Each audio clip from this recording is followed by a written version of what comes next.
Welcome to the Slop Farm. Enjoy the video.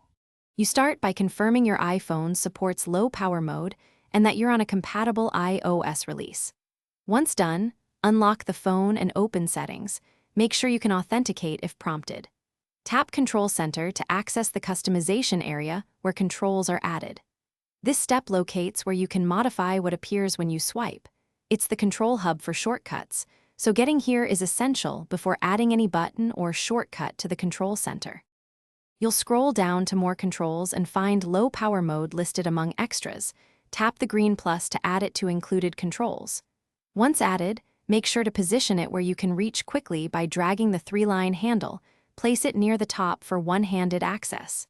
This placement affects how fast you toggle battery saver, so think about reachability.